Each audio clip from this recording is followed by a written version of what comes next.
Olá, pessoal, tudo bem? Na videoaula anterior, nós vimos como foi feito o processo que levou à independência do Brasil em 1822. E agora a gente vai ver o período que ficou conhecido como Primeiro Reinado, que foi de 1822 a 1831, que foi o período em que o imperador Dom Pedro I governou o Brasil após a independência. Bem, o primeiro reinado, ele foi um período bastante conturbado politicamente, porque houve muitos conflitos entre o imperador Dom Pedro I e também as elites agrárias do Brasil, principalmente no Nordeste e também na chamada província Cisplatina, que corresponde atualmente ao Uruguai. Economicamente, o período do primeiro reinado, ele ficou marcado pela continuidade como um país essencialmente agrário, que exportava principalmente algodão, tabaco e açúcar, e culturalmente esse período ficou marcado como o período onde a colônia, ou melhor, a ex-colônia, ela busca a sua identidade enquanto nação, né? Porque ali foi o período onde o Brasil ele rompe com Portugal, então ele deixa de ser colônia e se torna um país independente. Então, como um país moderno e independente, o Brasil ele precisava naquele momento de ter uma constituição. Então, em 1823, foi apresentada uma proposta para o imperador Dom Pedro I, mas ele não gostou da proposta apresentada porque a proposta limitava os poderes que ele tinha até então como imperador. Então, o que ele fez? Ele fechou a Assembleia que faria as leis da Constituição e outorgou uma Constituição de acordo com os seus interesses. O que quer dizer outorgar? Né? Ele impôs uma Constituição que funcionava de acordo com os interesses que ele estava a fim de atender. Então, o que determinava essa Constituição de 1824, que foi outorgada, né? Ou seja, foi imposta pelo imperador Dom Pedro I?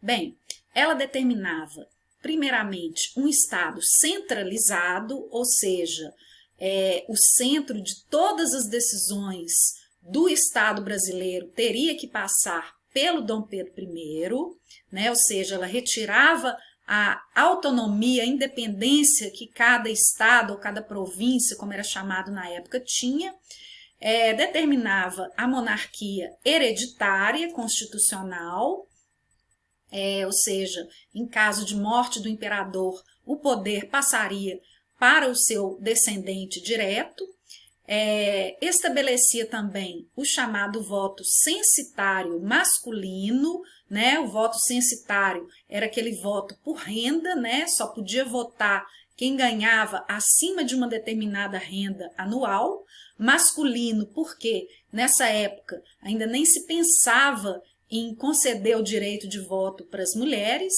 e estabelecia também 4 poderes: o executivo, legislativo, judiciário e o moderador. Bem, os 3 poderes aqui, executivo, legislativo e judiciário, todo mundo já conhece que eram poderes que foram propostos lá no século XVIII pelo iluminista Montesquieu, né? Eles tinham o objetivo de quê?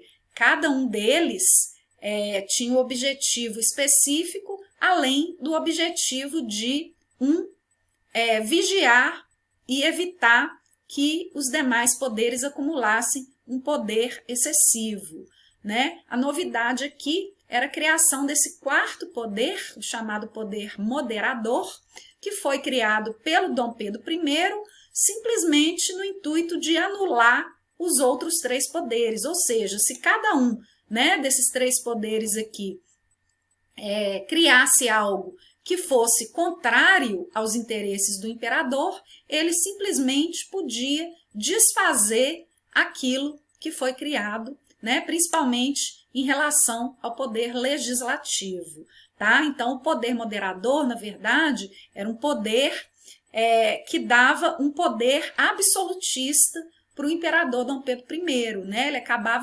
Ele acabou se tornando um imperador extremamente autoritário.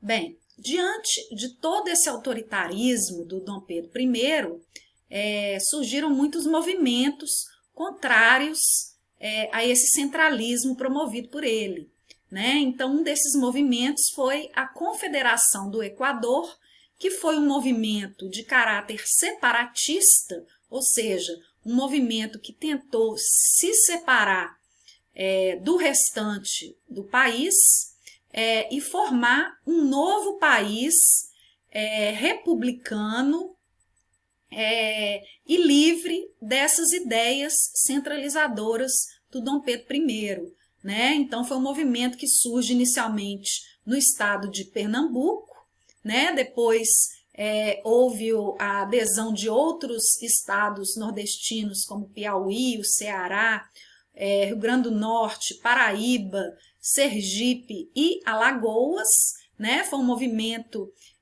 que teve até uma bandeira, né? Vocês estão vendo aqui na imagem, e aqui do lado de cá, os estados, então, que fizeram parte desse movimento contrário ao autoritarismo do Dom Pedro I.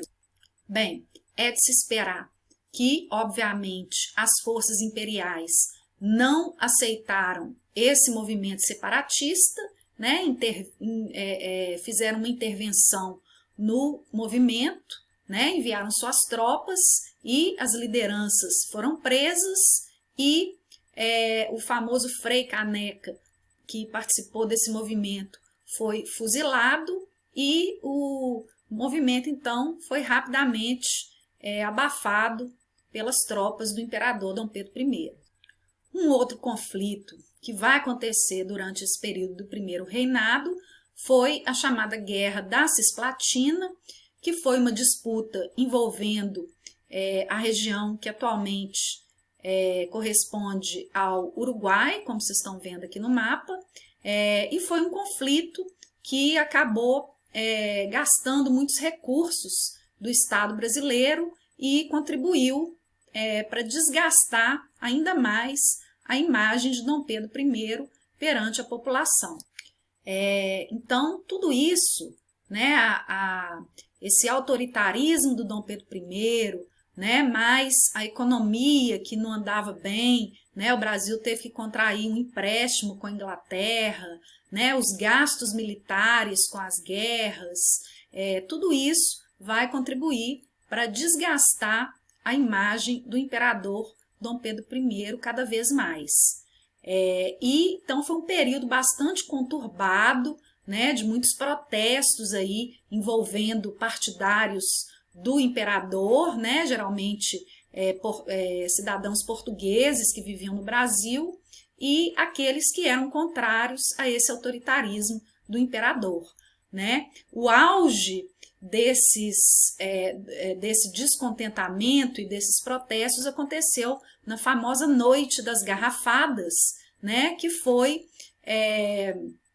uma ocasião em que o Dom Pedro voltava de viagem, ele tinha ido a Minas angariar apoiadores aí as suas causas, né, a causa relacionada a ele, né, e na volta vários portugueses organizaram uma festa para recebê-lo, né, mas essa festa acabou numa grande confusão envolvendo brasileiros que eram contrários ao Dom Pedro I e os partidários do governo de Dom Pedro I, né, foi um episódio bastante significativo e que também contribui para esse desgaste que já estava bem grande do imperador Dom Pedro I. Então, todo esse clima de descontentamento com o governo do imperador Dom Pedro I vai levar com que ele tome algumas medidas no sentido de abafar aquela crise. Então, o que ele faz? Ele vai criar um ministério formado somente por brasileiros, né? Ele vai tirar um pouco dos portugueses, que eram a maioria, né, compunham a maioria do seu governo, tá? Esse governo formado por brasileiros vai ficar conhecido como Ministério dos Marqueses, né? Mas tudo isso acaba sendo em vão, né? Porque o clima já estava bastante tenso, né? Além disso, houve o assassinato de um jornalista chamado Líbero Badaró, que tinha um jornal que fazia oposição ao Dom Pedro I, né? Então surgiu a suspeita de que o Dom Pedro tinha mandado assassinar esse jornalista, né? Então isso aí acabou acirrando ainda mais os ânimos, e o resultado foi que o Dom Pedro I acabou abdicando do poder em favor do seu filho, Dom Pedro II, que na época tinha apenas 5 anos de idade e não tinha, então, condições de assumir o governo até que ele atingisse a maioridade, né? Então, a gente vai ter, nesse momento, o início do chamado período regencial, que foi o período que entre o governo do Dom Pedro I e do Dom Pedro II, até que ele atingisse a sua maioridade. Bem, mas isso já é assunto para uma próxima videoaula, né? Espero que vocês tenham gostado. Qualquer dúvida, me chamem no chat, no e-mail, ou poste a sua dúvida no mural do Google Classroom. Grande abraço a todos, fiquem com Deus e até a próxima.